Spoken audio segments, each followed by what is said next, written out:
Hello guys, आज की video में बात करेंगे टाटा पावर कंपनी के क्वार्टर 3 के रिजल्ट के बारे में। आज हम जानेंगे कि कंपनी ने कैसा परफॉर्म किया अपने क्वार्टर 3 में। इसके क्वार्टरली रिजल्ट को हम कंपेयर करेंगे ईयर ऑन ईयर बेसिस पे, साथ ही साथ क्वार्टर ऑन क्वार्टर बेसिस पे। चलिए चलते सीधे क्वार्टरली रिजल्ट्स के ऊपर। यहाँ पे मैंने खोल लिया टाटा पावर कंपनी का क्वार्टरली रिजल्ट। चलिए इसको कंपेयर करते हैं। लास्ट ईयर 2023 दिसंबर में जो कंपनी की सेल्स का नंबर था वो था 14,651 करोड़, जो कि बढ़ के सीधा हो गया है 15,391 करोड़।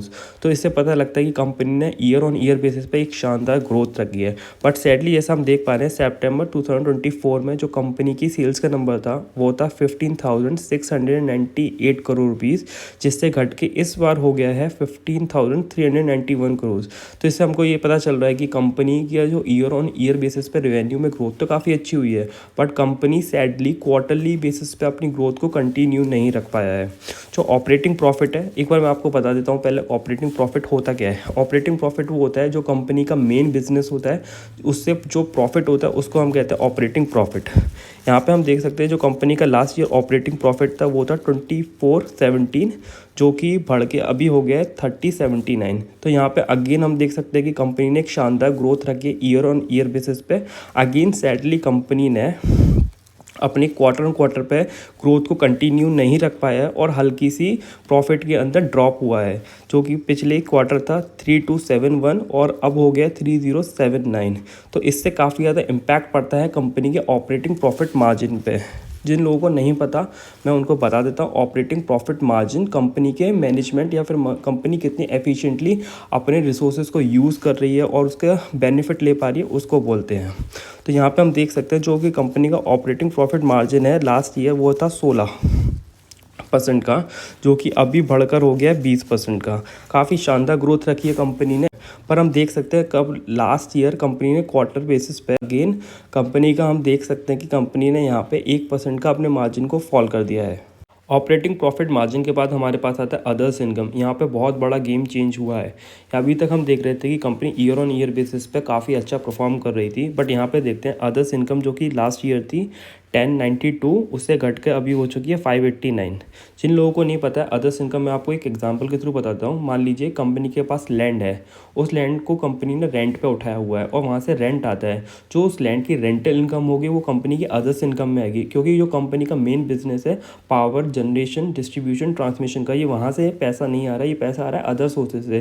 तो ये कंपनी की अदर्स इनकम हो गया। तो लास्ट ईयर कंपनी की जो अदर्स इनकम थी वो थी 1092, जो कि इस बार कम होकर हो गई है 589। ये ईयर ऑन ईयर बेसिस पे भी फॉल किया है, साथ ही साथ क्वार्टर ऑन क्वार्टर बेसिस पे भी फॉल किया है। अब आ जाते हैं यहाँ पे कंपनी के प्रॉफिट बिफोर टैक्स। यहाँ पे हम देख सकते हैं जो कि अदर्स इनकम की वजह से जो कंपनी का प्रॉफिट बिफोर टैक्स है वो हो गया 1489, और जो इस क्वार्टर है वो हो गया 1457। अभी तक ईयर ऑन ईयर बेसिस पे कंपनी आगे चल रही थी लास्ट ईयर के कंपैरिजन में, बट यहाँ पे अभी आप देख सकते हैं कि company year on year basis पे भी अब पीछे हो चुकी है, बिकॉज लास्ट ईयर कंपनी की अदर्स इनकम बहुत अच्छी थी। Profit before tax last quarter के कंपैरिजन में भी यहाँ पे फॉल किया है। अभी हमने देखा कि company year on year basis पे, साथ ही साथ क्वार्टर ऑन क्वार्टर बेसिस पे, दोनों बेसिस पे कंपनी का जो रिजल्ट था वो ख़राब हो गया था। बट कहते हैं ना, हार के जीतने वाले को बाजीगर कहते हैं। वहाँ पे ये टाटा पावर ने ये प्रूफ किया है। मैं आपको बताता हूँ कैसे। आप देख सकते हो नेट प्रॉफिट, वो प्रॉफिट जो कंपनी के हाथ में आता है आफ्टर एवरीथिंग, जो कि लास्ट ईयर था 1076 था और इस बार हो गया दिसंबर 2024 में 1181। यहाँ पे एक अच्छी ग्रोथ रखी है कंपनी ने। साथ ही साथ आप देख सकते हैं क्वार्टर ऑन क्वार्टर बेसिस पे भी ग्रोथ रखी है। अभी तक हम देख रहे थे कि जो दिसंबर 2024 का क्वार्टर था वो पिट रहा था ईयर ऑन ईयर बेसिस पे भी, साथ ही साथ क्वार्टर ऑन क्वार्टर बेसिस पे भी। बट नेट प्रॉफिट में आप देख सकते हो काफ़ी ज़्यादा अंतर आ चुका है और हमारा दिसंबर 2024 का क्वार्टर आगे निकल चुका है। ये हुआ कैसे? ये सारा गेम चेंज हुआ टैक्सेशन पे। लास्ट ईयर कंपनी ने टैक्स किया था 28%, और इस साल दिसंबर 24 में कंपनी ने टैक्स किया 18%, और लास्ट क्वार्टर कंपनी ने टैक्स किया था बहुत ज़्यादा 38%।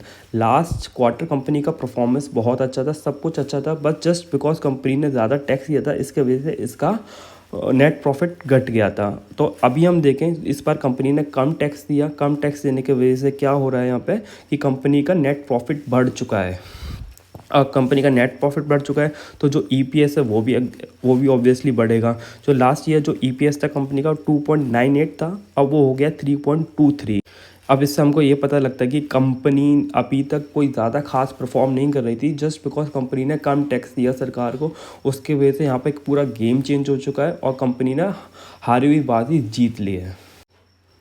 अभी हमने देखा कंपनी का Q3 रिजल्ट देखा, जो कि मेरे हिसाब से काफ़ी एवरेज था, क्योंकि बहुत सारी सेगमेंट्स पे कंपनी ने अच्छा परफॉर्म नहीं किया था, जस्ट बिकॉज कंपनी ने टैक्स कम दिया सरकार को, उसके वजह से कंपनी का नेट प्रॉफिट बढ़ गया। बट एक बहुत इंटरेस्टिंग पॉइंट मैं आपका यहाँ पे आपके सामने मेंशन करना चाहता हूँ, वो ये है FII।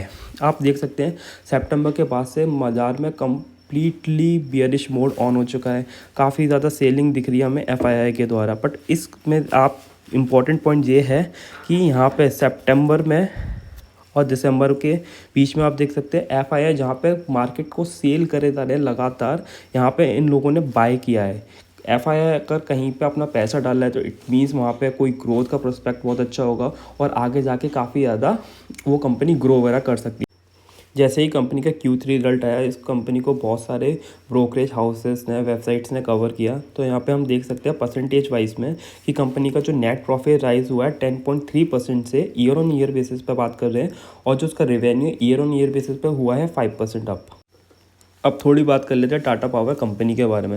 जैसा मैंने आपसे बोला कि टाटा पावर एक कंप्लीट पावर कंपनी है। कंप्लीट पावर से मेरा मतलब है कंपनी के अंदर पावर जनरेशन भी होता है, ट्रांसमिशन भी होता है और डिस्ट्रीब्यूशन भी होता है।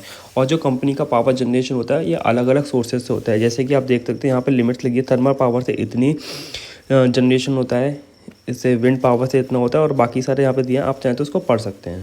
कंपनी के फ्यूचर के बारे में बात कर लेते हैं। तो कंपनी चाहती है कि कंपनी अपने आप को फाइनेंशियल ईयर 45 तक 100% clean and green power generation वाली कंपनी अपने आप को बना लें। यहाँ पे आप 4 बॉक्सेस देख सकते हैं। इन बॉक्सेस में देख सकते हैं जो कि येलो पोर्शन है ये है thermal based production of energy, और ये ग्रीन वाला है ये क्लीन एंड ग्रीन एनर्जी है। तो ईयर ऑन ईयर बेसिस पे कंपनी का टारगेट है कि अपनी ग्रीन एनर्जी के सोर्सेज को बढ़ाए और थर्मल एनर्जी पर अपनी डिपेंडेंसी कम करे। तो इससे कंपनी का फ्यूचर काफ़ी ब्राइट लग रहा है और कंपनी आगे जाके बहुत अच्छे माइलस्टोन्स भी अचीव कर सकती है। अगर आपको ये एनालिसिस पसंद आई हो तो please like, comment, subscribe my YouTube channel. If you have any question you can ask me in the comment sections below. Till then take care, bye bye, जय हिंद।